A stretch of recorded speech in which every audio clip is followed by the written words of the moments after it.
Good evening दोस्तों। मेरा नाम है संतोष पांडे। मैं फार्मा कंपनी को ट्रेनिंग प्रोवाइड करता हूँ। आजकल सबसे ज़्यादा कंपनियों के ऊपर या ब्रांड वैल्यू के ऊपर सबसे ज़्यादा काम करता हूँ। ये ब्रांड वैल्यू हम बार बार बोल रहे हैं, लेकिन कंपनी में सबसे ज़्यादा वही दिक्कत आ रही है कि ब्रांड कैसे बनाते हैं इन लोगों को पता ही नहीं है। सिर्फ लोग सेल्स कर रहे हैं। हमने देखा है, क्योंकि अभी नया नया साल ओपन हो रहा है, यानी कि आर्थिक साल हम इसको फाइनेंशियल ईयर बोलते हैं। 2024-2025 में सबका साथ चाहिए ब्रांड प्रोडक्ट या ब्रांड वैल्यू बनने के लिए। अगर आपकी कंपनी में ब्रांड प्रोडक्ट आपकी वैल्यू नहीं बना रहा है तो आपकी कंपनी में कुछ नहीं हो रहा है। आपकी कंपनी में सिर्फ सेल्स हो रहा है।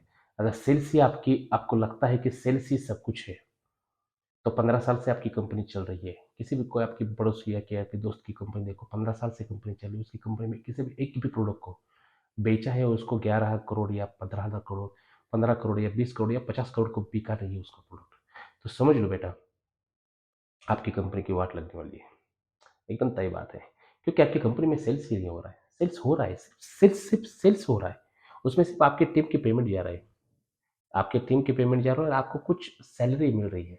आपकी कंपनी में आप खुद एक सेल्फ एम्प्लॉयमेंट की काम कर रहे हो। अगर आपकी कंपनी में आप खुद पेमेंट ले रहे हो तो आपकी ब्रांड वैल्यू कहाँ पे है सर जी? थोड़ा बुरा लगता है, क्योंकि मैं भी कंपनियां देखता हूँ। मैं कंपनी की वही बार बार वही प्रोसेस कर रहा हूँ कि ब्रांड वैल्यू बढ़ जाए कंपनी की। वो प्रोडक्ट 20 करोड़ या 40 करोड़ या 50 करोड़ को बिकना चाहिए। इसके हिसाब से काम होना चाहिए। अगर ऐसा काम नहीं हो रहा है तो आपकी कंपनी में कुछ नहीं हो रहा है सर जी। सिर्फ सेल्स फिगर के बारे में काम किया। सेल्स फिगर चाहिए सिर्फ। अगर आपकी कंपनी में वैसे ही हो रहा है तो समझ लो कि आपकी कंपनी में सबसे ज़्यादा घटिया काम हो रहा है अभी। फिलहाल तो घटिया काम हो रहा है। इसलिए आइडियल ग्रोथ स्ट्रक्चर के ऊपर काम करो। आपकी कंपनी में कुछ कंसेप्ट निकालो। ये कंसेप्ट आपकी कंपनी को, समझो कि एक बार अगर डॉक्टर भूल एक समझो कि आपकी कंपनी का एक आधा आपका जो एमआर है या आपकी जो टीम है एक बार भूल जाए तो चलेगा। आपका डॉक्टर नहीं भूलना चाहिए। आपकी कंपनी में आपका जो कस्टमर है वही आपकी वही आपकी प्रॉपर्टी है। वही आपका कैश फ्लो निकालता है। वही आपकी कंपनी का ब्रांड वैल्यू बढ़ाता है और वही आपको बढ़ाता है। अगर आपके कस्टमर को आप भूल गए तो कैसे होगा सर जी? और देखता है मैं, यानी कि अभी मैं फिलहाल वही डॉक्यूमेंट सभी कंपनी को देख रहा हूँ। सिर्फ पहले 2 हफ्ते में, इस समझो कि 2 महीने में पहले सिर्फ काम होता है कस्टमर के ऊपर सबसे ज़्यादा। क्योंकि अभी हम काम कर रहे हैं। समझो कि मार्च छोड़ दो, अप्रैल में, ज़्यादा से ज़्यादा जून तक। उसके बाद में क्या होता है कंपनी को पता नहीं चलता सर जी। बाद में एक 9 साल 9 महीने कुछ काम ही नहीं उसके ऊपर होता। और बाद में बोलते हैं सर मार्च एंड हो गया सर, लेकिन कंपनी में सेल्स कुछ बढ़ गया लेकिन प्रॉफिट नहीं बढ़ रहा है सर जी। प्रॉफिट कंपनी में कैसे आता है? 70%, 60%, 80%, 120%, ये प्रॉफिट आता कहाँ से? कंपनी का आईपीओ कैसे निकालते हैं? थोड़ा सोच लो सर जी। इसी के कारण कंपनी चलती है। सिर्फ सेल्स से कंपनी नहीं होती। आपकी कंपनी में सेल्स होता होगा लेकिन कैश फ्लो, और दूसरी वो बात है कि आपकी कंपनी में प्रॉफिट और कम से कम 20 या 25% होगा। उसके ऊपर ज़्यादा नहीं होगा। उससे भी नीचे होगा। निकालो सर जी। आप कुछ ना कुछ तो कमीशन देते हो किसी को ना किसी को। तो आपकी क्या कंपनी की जो स्टाफ है उसकी सैलरी देखो, एमआर के मैनेजर की, आरएसएम, जेडएसएम या बाकी जो भी स्टाफ है उसकी सैलरी देखो, आपकी खुद की भी सैलरी देखो सर जी। आपकी कंपनी में ब्रांड वैल्यू नहीं बढ़ रही है। इसलिए आपकी कंपनी में आइडियल ग्रोथ स्ट्रक्चर होना चाहिए। अगर आइडियल ग्रोथ स्ट्रक्चर आपकी कंपनी में होता है तो समझ लो आपकी कंपनी बहुत बढ़ रही है। आपकी कंपनी में ब्रांड एमआर तरह होना चाहिए। आपकी कंपनी ना कि एक समझो कि सिर्फ एमआर आए और गए। ये जो कन्वीनियंस एमआर होते हैं ना, उसको हम कन्वीनियंस बोलते हैं। कन्वीनियंस एमआर यानी किसी किसी ने किसी को तो ढकल के वहाँ पे आपके काम पे लगाया है। ये जो कन्वीनियंस एमआर होता है ना, उसके कंपनी में निकाल दो सर जी। क्योंकि टीम हमारी सबसे बढ़िया हमारी प्रॉपर्टी है। हमारी जो टीम है वो सबसे बढ़िया प्रॉपर्टी है। उसके अगर कुछ भी दाग लग जाए ना सर जी, काम नहीं होगा उससे।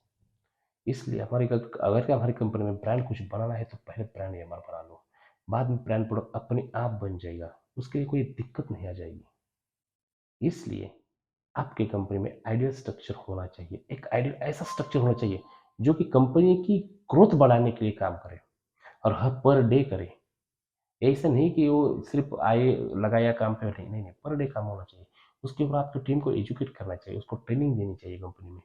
दूसरी बात है कि आपकी कंपनी में फाइनेंशियल ग्रोथ एक अलग सा, बहुत कंपनियां हैं सर जी।